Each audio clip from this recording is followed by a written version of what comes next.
முக்கணிகளை வச்சு பண்ணுற எந்த டிஷ்ஷுமே ஒரு ஸ்பெஷல் தான். மா பலா வாழை. இந்த சீரியஸில் இன்றைக்கி நான் பண்ணுறது பலாப்பழத்தை வச்சு ஒரு பாயாசம். கேரளாவில் ரொம்ப ஃபேமஸாக பண்ணுற சக்க பிரதமன் தான் பலாப்பழ பாயாசம். அதில் இருக்கிற டிப்ஸ் அண்ட் டெக்னிக்ஸ் ஒரு பர்ஃபெக்டாக அந்த தேங்காய் பாலில் ஊற வச்சு அந்த வெல்லம் போடுறப்ப தெரியாமல் இருக்கணும். அந்த ப்ராசஸ் நம்ம பார்க்க போகிறோம். வாங்க, இன்னைக்கு இதயம் வழங்கும் ஒரு பர்ஃபெக்டான பலாப்பழ பாயாசம். I am Sundar. Welcome to recipe checkout.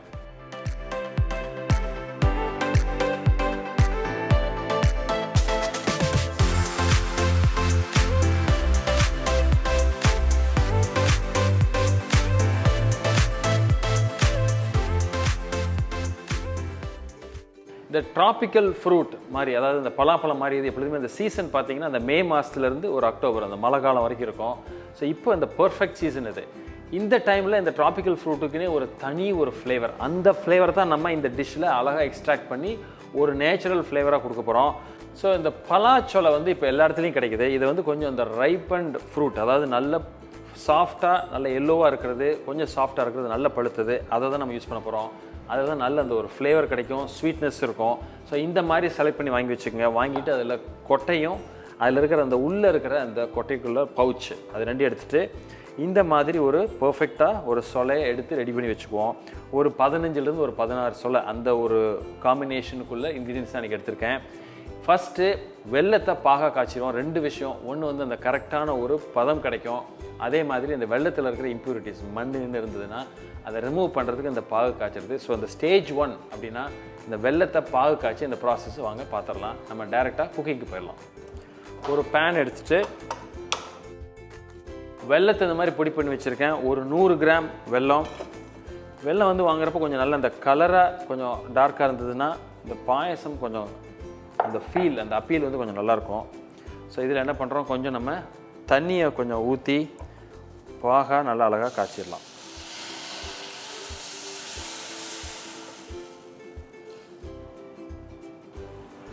So இப்போ பார்த்தீங்கன்னா இந்த வெல்லம் நல்லா கரைஞ்சி ஒரு 2லேருந்து ஒரு 3 நிமிஷம் நல்ல இந்த மாதிரி ஓரளவுக்கு குக்காகி கொஞ்சம் நல்லா பொங்கி வரப்போ இந்த ஸ்டேஜில் ஒரு கிளியர் கன்சிஸ்டன்சி நமக்கு வந்துருச்சு. இப்போ பார்த்தீங்கன்னா நல்லா அந்த தண்ணி ஊற்றுறது குக்காகி கொஞ்சம் நல்லா கிளியராக இருக்குது. இந்த ஸ்டேஜில்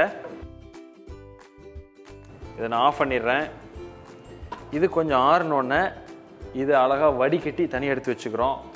அதுக்கப்புறம் செகண்ட் ஸ்டேஜில் இது எல்லாத்தையும் கம்பைன் பண்ணி ஒரு பர்ஃபெக்டான பலாப்பழ பாயசம் எப்படி நம்ம ஃபினிஷ் பண்ண போகிறது, அதோட குக்கிங் ப்ராசஸையும் பார்ப்போம். இப்போ நம்ம என்ன பண்ணியிருக்கோம்னா வெல்லத்தில் நல்ல பாகு எடுத்து வச்சுட்டோம். அந்த ப்ராசஸ் முடிஞ்சிச்சு.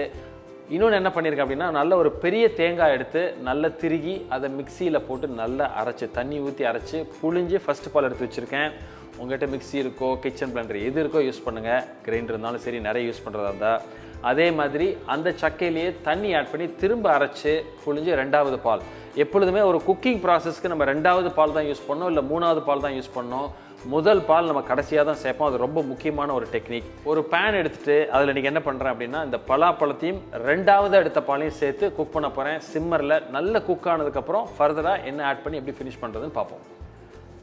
2வது பால் ஊற்றிடுங்க. ப்ளஸ் நம்ம எடுத்துருக்கிற பலாச்சொலை நம்ம எடுத்து கொட்டையெல்லாம் எடுத்துகிட்டு க்ளீன் பண்ணி வச்சுருக்கோம். நல்ல ஒரு மிக்ஸ் கொடுத்து இந்த பலாப்பழம் வேகிற வரைக்கும் இது கொஞ்சம் சிம்மர்லேயே அப்படியே கொஞ்சம் நல்லா கொதிக்கட்டும். யூஸ்வலாக அதில் வந்து நம்ம இது நல்லா கொதித்து ஓரளவு டேஸ்ட் பார்த்துட்டு தான் நம்ம காய்ச்சி வச்சுருக்கிற வெள்ளைப்பாக சேர்ப்போம். ஏன்னா சில சமயம் சில பலாப்பழத்தில் நல்ல ஸ்வீட்னஸ் இருக்கும். ஸோ அதனால் இதை செக் பண்ணிவிட்டு எவ்வளோ வேணுமோ அதை பின்னாடி நம்ம சேர்க்க போகிறோம். ஸோ பார்த்திங்கன்னா இந்த பலாப்பழம் கொதிக்கிறப்போ நல்ல ஒரு ஃப்ளேவர். ஸோ அந்த தேங்காய் பாலும் பலாச்சொலையும் சேர்ந்து ஒரு அருமையான ஒரு ஃப்ளேவர். இதுதான் அந்த பாயாசத்துக்கூட ஒரு ஹைலைட் இது. ஸோ அதனால் ஒரு 5 நிமிஷம்லேருந்து ஒரு 10 நிமிஷம் நல்ல சிம்மரில் கொதிக்கிட்டோம். கொதித்து அது நல்லா குக் ஆனோடனே நம்ம அடுத்து இருக்கிற பால் 2வது பாலை சேர்ப்போம்.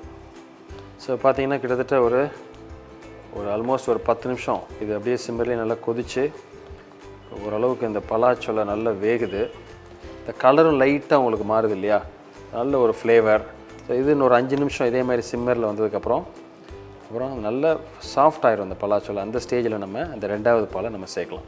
ஸோ இப்போ பார்த்திங்கன்னா நல்ல அந்த ரெண்டாவது பாலில் நல்ல வெந்து இந்த பலாச்சொலை அருமையாக ஒரு ஃப்ளேவர், நல்ல ஒரு அருமையான ஒரு ஃப்ளேவர், நைஸ் ஒரு மைல்டு கலர். ஸோ இந்த ஸ்டேஜில் என்ன பண்ணுறது, இது ஆல்மோஸ்ட் இது நல்லா குக் ஆயிடுச்சு இப்போ பார்த்தீங்கன்னா. ஸோ இந்த ஸ்டேஜில் நம்ம முதல் பால், திக்கான பால் இருக்குல்லையே, தேங்காய் பால் எடுத்து வச்சது, அதை இப்போ நம்ம இதில் ஆட் பண்ணுறேன்.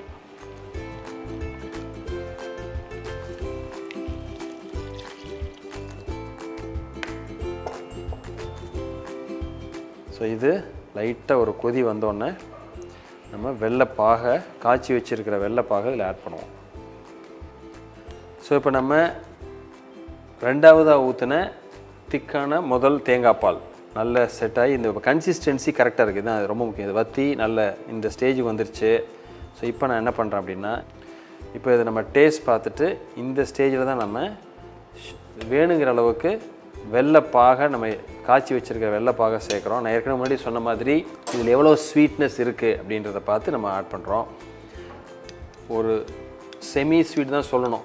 அதனால் நான் என்ன பண்ணுறேன், நம்ம எடுத்து வச்ச வெள்ளைப்பாகில் ஒரு 6லேருந்து ஒரு 7 ஸ்பூன்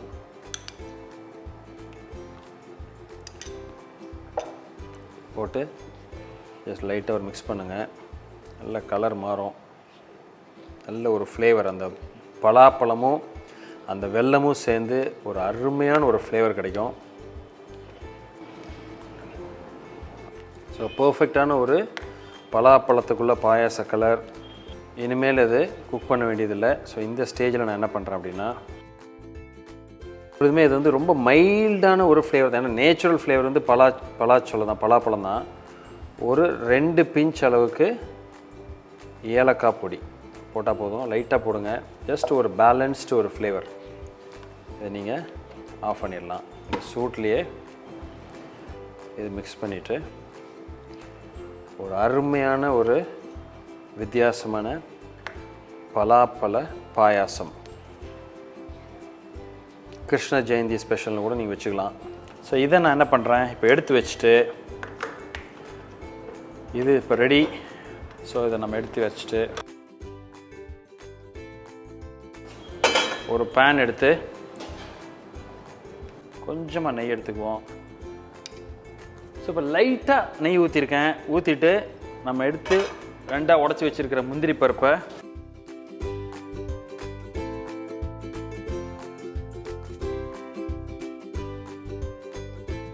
ஸோ இப்போது லைட்டாக அந்த முந்திரி லைட்டாக ஒரு கோல்டன் ப்ரௌன் கலரில் நமக்கு வந்தோடனே